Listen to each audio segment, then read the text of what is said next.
জনতার দরবারে আরো একবার আমি অয়ন আপনাদের জানাই স্বাগত। অবশ্যই বামেদের আমলে যা দেখালাম, 1995 সালে প্রথম বিস্ফোরণ, তারপর 1998 সাল, তখন থেকেই বিস্ফোরণ, তখন থেকেই মৃত্যু। আর বামেদের বোমা সংস্কৃতির কথা বিরোধীরা বারবার বলে। সৈকতগিরি, সময় শুরু এখন। আমি বলছি গত 6 মাসে এই পূর্ব মেদিনীপুর জেলা দুটো ঘটনাতে শীর্ষে এসছে। এক হচ্ছে খবরের শিরোনামে এসছে, এক হচ্ছে মদ বিক্রিতে প্রথম হয়েছে, আর এক হচ্ছে বোমা শিল্পের প্রথম হয়েছে। 11 সালের আগে যখন বামফ্রন্ট সরকার, তখন পূর্ব মেদিনীপুরে এরকম ঘটনা আপনি দেখাতে পারবেন? এক।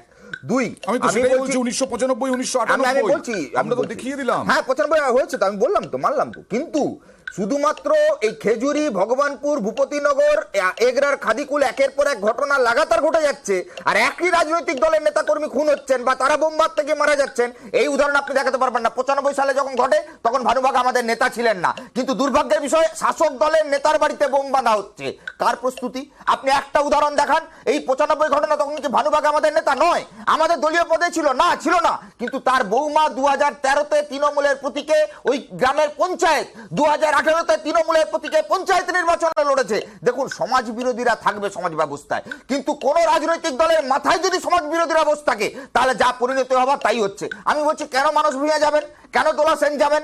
মানসবাবু দোলা সেনের বদলে কেন মমতা বন্দ্যোপাধ্যায় দৌড়ে যাবেন না? নাকি এখানেও সিলিন্ডার বিস্ফোরণ, এখানেও টিভি ব্লাস্ট, টিভি ভেঙে যাওয়া? এই আমি 10 সেকেন্ডে শেষ করছি। আমি বলছি এই কথা ঠিক, বিমলবাবু একদম সঠিক কথা বলেছেন।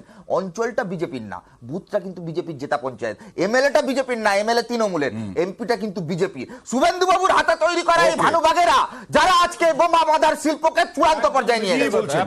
শুভেন্দুর হাতে তৈরি করা কি করে হয়? একদম মিথ্যা। 11 থেকে 11 আমি বলে দিচ্ছি 11 থেকে 2021 এ রাজ্যে যত সমাজ বিরোধী কলাবাজ পশ্চিম জেলায় ছিল, তার অঙ্গুলি ছিল এই শুভেন্দু অধিকারী অঙ্গুলি ছিল। এলাকায় শুভেন্দু অধিকারীর নেতৃত্বে 18 পঞ্চায়েত নির্বাচনে মিথ্যা কথা বলবে এবং তৃণমূল সুবিধা পাবে। এদের কাজ একটাই, এদের কাজ একটাই। 2001 সালে ভানুর দ্বিতীয় বাড়িতেও বিস্ফোরণ হয়েছিল। সৈকত, ভানুর দ্বিতীয় বাড়িতেও বিস্ফোরণ হয়েছিল 2001 সালে। সুতরাং সেটাও বাম আমল ছিল। আমি একদম বলছি, মুখ্যমন্ত্রী। আমি বলছি সমাজ বিরোধী থাকবে, কিন্তু একটা রাজনৈতিক দলের মাথায় এদেরকে বসিয়ে দেওয়া, এটা শুভেন্দু অধিকারীর নেতৃত্বে মাথায় ওকে সুমনদা, আজকে হয়তো আপনারা, সুমনদা, তোমরা জোট করেছো, জোটের বাধ্যবাধকতা একটা আছে, কিন্তু এটা বুকে হাত দিয়ে বলতে পারবে সুমনদারা যে সেই সময় সিপিআইএম এর আমলে রাজনৈতিক আশ্রয় প্রশ্রয় ছিল না বোমাবাজিতে, খুনে? কংগ্রেসই তো মার খেয়েছে বারবার। সময় শুরু এখন। অয়ন, প্রথমে আমি যেসব মানুষ মারা গেছেন এই বিস্ফোরণে তাদের পরিবারের প্রতি সমবেদনা জানাই, এবং সংখ্যাটা সরকার যদি 8 দেখায়, 9 দেখায়, বা সংবাদ মাধ্যম 9 দেখায়, আমি এটুকু বলতে পারি এটা মোটেই 9 বা 10 নয়, অন্তত 22-25-এর কাছাকাছি এই সংখ্যাটা। কারণ মৃতদেহ মমতা বন্দ্যোপাধ্যায়ের প্রশাসন লোপাট করেছে সত্যটাকে লুকোনোর জন্য। খুব দুঃখের কথা, পশ্চিমবঙ্গে সত্য লুকানো হয়েছিল বাম আমলেও। আমার প্রশ্ন তো থাকবেই, প্লিজ, এই সময়ের মধ্যে আমি একটা কথা বলি, বাংলাকে মমতা বন্দ্যোপাধ্যায় অন্য কোন শিল্পে প্রস্ফুটিত করতে পারেনি, কিন্তু বোমা শিল্পে করতে পেরেছে। আজকে শাসক দলের গ্রুপ রয়েছে, মাননীয় জননেতা অধীর রঞ্জন চৌধুরী খুব সুস্পষ্টভাবে বলেছেন, এদের বোমা তৈরির বরাত যেত এবং সেই বোমা সাপ্লাই হতো যেখানে এই বিস্ফোরণ কাণ্ড ঘটেছে।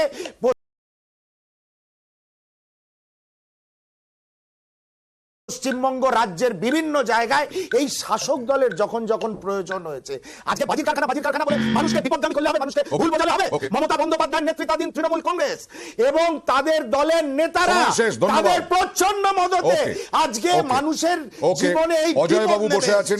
তার আগে অজয় বাবু, আপনাকেই প্রশ্ন করছি, কিন্তু সেই প্রশ্নটাই ছিল সাধারণ মানুষের জন্য, দর্শকদের জন্য। তারা কি বলছেন একবার দেখাই। আমাদের প্রশ্ন ছিল হ্যাঁ বা নায়ে উত্তর এসেছে, সেই প্রশ্ন দেখাবো। বাম আমল থেকেই বাজিগার ভানু, আসলে বাজিগর সব আমলেই রাজনৈতিক মদতে ভানুর বারবারন্ত।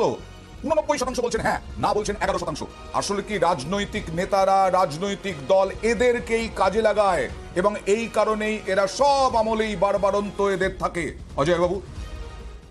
দেখুন, প্রথমেই বলি, এই ধরনের অসামাজিক কার্যকলাপ আমি অসামাজিকই বলবো, কারণ বেআইনি যেখানে এই মজুত হতো, বেআইনি যেখানে আপনার বাজি যেখানে তৈরি হতো, তো সেক্ষেত্রে তো ওটা তো, কারণ লাইসেন্সিং অথরিটি হচ্ছে ডিএম, তো সেখানে লাইসেন্স এখানে ছিল না যেটা জানা যাচ্ছে। তো সেখানে সেটা বেআইনি মানে একটা অসামাজিক কাজ। এই অসামাজিক কাজে যারা লিপ্ত থাকে তারা রাজনৈতিক ছত্রছায়ায় থাকে, এটা খুবই স্বাভাবিক, কারণ রাজনৈতিক মদত ছাড়া এই ধরনের বেআইনি কার্যকলাপ হতে পারে না। এবার এটা কি, যখন যে দল মানে সরকারে আসে তখন ওরাও কিন্তু এই গিরগিটির মতো রংটা পাল্টে দেয়, সেই দলে ঢুকে যায়, যাতে করে তাদের ওপর প্রশাসন থেকে আরম্ভ করে কেউ যাতে হাত না দিতে পারে। এবার বলছি পুলিশ কি করছিল, আমি পুলিশ পয়েন্ট অফ ভিউতে আমি বলছি, পুলিশের মনিটরিং এর অভাব ছিল, এ বিষয়ে কোনো সন্দেহ নেই। পুলিশের আজকে 9 জন, এই যে দেখুন অনেক কিছুই এনআইএ বলুন, সিআইডি বলুন, সব মানে ইনভেস্টিগেটিং এজেন্সি আসবে, কিন্তু এই 9টা প্রাণ তো আর আসবে না। এই 9টা প্রাণ আসবে না, তাদের পরিবারের প্রতি সমবেদনা জানানোর আমার কোনো ভাষা নেই। কিন্তু এই পুলিশের একটা ল্যাক অফ সুপারভিশন বলুন, ল্যাক অফ মনিটরিং বলুন, অ্যাট দ্য সেম টাইম আজকে ডিএম যে লাইসেন্সিং অথরিটি ডিএম ডিপার্টমেন্ট দেয়, তাদেরও একটা মনিটরিং সেল আছে, তারাও তাদের দায়টা এড়াতে পারবে না, তাদেরও কিন্তু এই মনিটরিংটা করা উচিত ছিল। একদম শুভেন্দু অধিকারী বারবার বলছেন যে স্থানীয় আইসি 50,000 টাকা মাসে তোলা তুলতেন। আর কি বললেন? মঙ্গলবার এগরায় বিস্ফোরণ, বুধবার এগরায় শুভেন্দু অধিকারী। এনআইএ তদন্তের দাবিতে তো সুর চড়ালেনি, সঙ্গে পুলিশ মন্ত্রীকে পদত্যাগের কথা বললেন। দেখুন,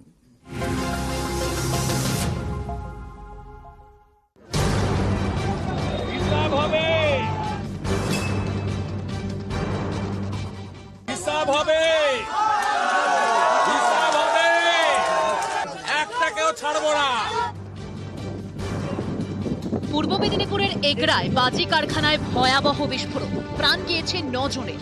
বুধবার ঘটনাস্থলে যান বিরোধী দলনেতা, গিয়েই সুর চড়ান। মুখপাত্রের কাছে একটাই প্রশ্ন থাকবে, পুলিশ মন্ত্রীর পদত্যাগের দাবি তুলছেন শুভেন্দু অধিকারী। মমতা বন্দ্যোপাধ্যায় সত্যি বলেছিলেন পুলিশ ফুর্তি মারলে চলবে না। আজকে পরের পর যে ঘটনাগুলো হচ্ছে, পুলিশের দায়িত্ব, যেটা অজয়বাবু বলছেন বারবার, পুলিশের গাফিলতি একেবারে একদম অনস্বীকার্য। সমস্ত গাফিলতি চিহ্নিত করা ভীষণ প্রয়োজন, এবং সমস্ত গাফিলতিকে লেন্সের মাধ্যমে ধরে যে যুক্ত হবে তার শাস্তি দেওয়া প্রয়োজন, এবং তৃণমূল কংগ্রেস এটা ওপেন করে। হাইকোর্ট এই কারণেই তো পুলিশের উপরে ভরসা রাখতে পারছে না, সিআইডির উপরে ভরসা রাখতে পারছে না, সিবিআই এর উপরে 10:30টার সময় কি হবে আমরা জানি না, এনআইএ তদন্ত দিয়ে দেবেন, সিবিআই এর উপরেও ভরসা রাখতে পারছে না, সিবিআই এর কার কত টাকা তা তদন্ত করতে বলছে, এমনকি রাহুল গান্ধীর কত টাকা আছে সেই তদন্ত ওরা করতে পারবে মনে হচ্ছে। ব্যাপারটা সেখানে নয়, ব্যাপারটা কি জানেন তো, পুলিশ মন্ত্রী তো রাজ্যের জন্য তার দায়বদ্ধতা নিয়ে প্রশ্ন উঠেছে, স্বাভাবিক, গণতন্ত্রে সেটা করা খুব স্বাভাবিক। আমরা কি স্বরাষ্ট্রমন্ত্রী তাহলে তদন্ত করতে বলবো না? এই যে 22শে জুন ইউপির হাপুরে যে 12 জন মারা গেল, গত 22শে জুন, সেইখানকার মুখ্যমন্ত্রীকে না চলে যাব না কেন? আমরা কি বাংলার বাইরে থাকি না নাকি? আমরা কি ভারতীয় নয় নাকি? আমরা কি ভারতে কোনো প্রশাসন চলে না নাকি? নাকি তুমি বিজেপির ইউপির হয়ে কথা বলছো? বাংলা বিজেপি নাকি বাংলা কংগ্রেস আই তো কংগ্রেস কেন বাংলায় ফিরবো? ভারত আমরা বাস করি, আমরা ভারতবাসী, তুমি ভারতের নাগরিক। আমরা বাংলা নিয়ে কথা বলতে গেলে কম্পারেটিভ অ্যানালিসিস করতে হবে, বুঝেছো? বাংলা কতটা ভালো আছে কতটা খারাপ আছে, যখন তোমরা এনসিআরবির রিপোর্ট তদন্ত করে দেখাও।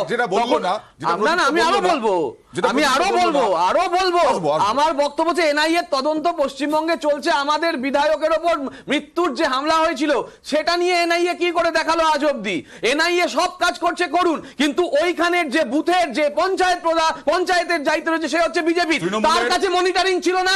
আজকে না সুদীপ্তদের আরো এক নেতা শুভেন্দু অধিকারী নিজে বলেছেন পুলওয়ামা ঘটার পরে সত্যপাল মালিক যা বলেছেন তাতে তো এক্স্যাক্টলি সেটা তো বলেছিল বলে আমি শান্তনুদার কথাটা বললাম না। নরেন্দ্র মোদীর ইস্তফা দেওয়া উচিত না। কপাল ভালো আমাদের বলেনি যে রাশিয়া কেন ইউক্রেন আক্রমণ করলো, সুতরাং রাশিয়ার প্রেসিডেন্টের ইস্তফা দেওয়া উচিত। মানে মানুষের যখন মাথার ঘায়ে কুকুর পাগল হয় তখন তাকে ভুল ভাল বলতে থাকে। এখন তৃণমূলের এই হাল। আপনি কি বাংলার জাতীয় পার্টি স্যার? আমি বলি আপনারা কি বাংলার জনতা পার্টি, ভারতের জনতা পার্টি নয় আপনারা? না শেষ তো করবেন, কিন্তু আপনার আমার বক্তব্য স্যার একটা খুব পরিষ্কার, আপনি বলুন না শুভেন্দু অধিকারী কি বাংলা জনতা পার্টির লোক নাকি আপনারা ওকে চোর বলেননি আগে? না, বাংলায় এই সমস্ত ঘটনা ঘটলে শুভেন্দু অধিকারী বলবেন যে নরেন্দ্র মোদী ইস্তফা দেননি, তাহলে পুলিশ মন্ত্রী ইস্তফা দেবেন না। পরিষ্কারভাবে সমস্ত ঘটনার তদন্ত তো করতে বলতে হবে। যত দিন যাচ্ছে এই রাজনৈতিক দল এবং তাদের প্রশাসনিক নেতৃত্ব একটাই প্রমাণ করে যাচ্ছে, এরা হচ্ছে অযোগ্য অপদার্থ, এরা সরকার চালাতে শেখেনি। ফলে যা ঘটনা ঘটা তাই ঘটছে। সরকার চালাতে পারবো না পারবো সেটা তো জনগণ বলে দেবে। এরা সরকার চালাতে জনগণ বলে দেবে। সবচেয়ে বড় আপনার সরকার, কেন্দ্রীয় সরকার করছে না, আপনিও রাষ্ট্রবিজ্ঞানের শিক্ষক, 2021 তিনবারই তো আপনি ম্যান্ডেট রাষ্ট্রবিজ্ঞানের শিক্ষক, আপনি রাজনৈতিক বলছেন। সেই তিনবারও লালু তার বেশিও জিতেছিল, কিন্তু লালুর আমলটাকে জঙ্গল রাজ বলে। সুতরাং নির্বাচনে জিতলে সব হয়ে যায় না। এক দ্বিতীয় কথা আর একটা বলি, সেটা হচ্ছে এই ভানুবাগ বাম আমলে ছেড়ে দিলাম, বামেদের সরানো হয়েছে একটা সুশাসনের জন্য। বামেরা এই অপরাধ করেছে, আমি তো আগেই বললাম। গ্রেফতার করা হয়েছে এই শাসকের আমলে, সে যদি এর মাধ্যমে জামিন পায়। এই সরকারের আমলেও গ্রেফতার হয়েছে, তথ্য আপনি কিছুক্ষণ আগেও দিয়ে দিয়েছেন। তাহলে সেই সরকারের আমলে গ্রেফতার করার ফলে 2022 সালের 19 অক্টোবর, তাহলে কত বছর পর না, তার আগেও আরেকবার গ্রেফতার হয়েছে। যদি জামিন পেয়ে যায় তাহলে তো কিছু করার নেই। আমার কথা একটু বলতে দিতে হবে। বামেরা এদের মাথায় না বসা কোলে বসিয়ে রেখেছিল, এদের দিয়ে এলাকা দখল, বিরোধীদের পেটানো, এইসব চলতো। বামেদের সরানো হয়েছে সুশাসনের জন্য, সব ক্রিমিনাল গুলোকে মাথায় বসানোর জন্য নয়। এরা ক্রিমিনাল গুলোকে মাথায়, এই যে ভানুবাগ বারবার অ্যারেস্টেড হতে ছাড়া পেল কি করে? তাদের আপনারা বলছেন যদি জামিন দেয় তাহলে কি করা হবে? তাদের জামিন দিচ্ছে সরকারি উকিল, একটা বলুন সরকারি উকিল কি করছিল, কি করার প্রচার করতে পারেন, কিন্তু সরকার শাসন করতে পারছে না। একজন রাষ্ট্রবিজ্ঞানের অধ্যাপক আপনি কিন্তু কেন্দ্রের রোলটা করতে পারেন না। সাপ্লাই করতো, আপনি কেন্দ্রের রোলটা দেখুন। আসলে একটা কথা বলি, একটা অযোগ্য অপদার্থ দল কে বলছে? আপনার কেন্দ্র সরকার বলছে না, আপনারা মানুষের রায়কে মানেন না। তাহলে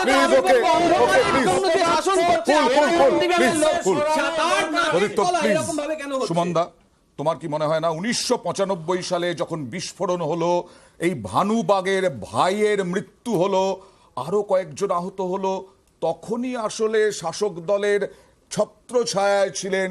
না হলে 2023 পর্যন্ত এই ভানুবাগ টানতে পারতেন না? শাসকের আসনে যেই থাকুক, বামপন্থীরা থাকুক বা তৃণমূল কংগ্রেস থাকুক, সেই শাসকের লক্ষ্য রাখা উচিত এই ধরনের মিসক্রিয়েন্টসদের সমাজে যাতে জায়গা না দেওয়া হয়, রাজনৈতিক পরিসরে যেন জায়গা না পায়। একটা কথা অয়ন বলি, একটু আগে তুমি তৃণমূল মুখপাত্র, সাংসদ, অত্যন্ত শিক্ষিত মানুষ ডক্টর শান্তনু সেনের বাইট দেখাচ্ছিলেন। এক বিন্দু অনুশোচনা, এক বিন্দু আক্ষেপ, যে পরিবারগুলো ক্ষতিগ্রস্ত হলো তাদের প্রতি এক চিলতে সমবেদনা দেখতে পেলাম না। আমি কিন্তু ইন্টারাপ্ট করিনি, আপনি উল্টে বিজেপির সমর্থন গিয়ে দিয়েছিলেন। ব্যাপারটা সেখানে আপনি আমাকে বলুন, আজকে আপনার লজ্জা হচ্ছে না? আমার হচ্ছে যথেষ্ট। আপনার বাংলাকে লজ্জা হচ্ছে, ইউক্রেনের যুদ্ধক্ষেত্রে নিয়ে আসতে চাইছে। ইউক্রেনের আপনি ভারতে থাকেন না, উত্তর দেবেন একটা কথা। আপনার মুখ্যমন্ত্রী বলেছেন, বাংলার মুখ্যমন্ত্রী বলেছেন, আমরা কেউ জড়িত নই। তার মানে এই বিস্ফোরণের আগে যতগুলো বিস্ফোরণ হয়েছে শাসক দলের লোকেরা কিছুক্ষণ আগে বিমল বাবু বলছিলেন না মাথা খারাপ হয়ে গেছে, আপনারা শূন্যের পরে আমাদের মাথা আবার খারাপ হয়ে গেছে, মাথাটা সম্পূর্ণ গেছে। আগের বিস্ফোরণে কি মানে এটা জানার ক্ষমতাও আপনার নেই, ক্ষমতাও আপনার। আপনি অত্যন্ত একজন শিক্ষিত মানুষ, একটু ভেবে কথা বলুন। তৃণমূলের প্রতিনিধি দলকে বিক্ষোভের মুখে পড়তে হয়েছে, প্রতিনিধিদের বিক্ষোভের মুখে পড়তে হয়েছে, মানুষ ভুলবার নেতৃত্বে দলকে চলে যেতে হয়েছে। দেখাবো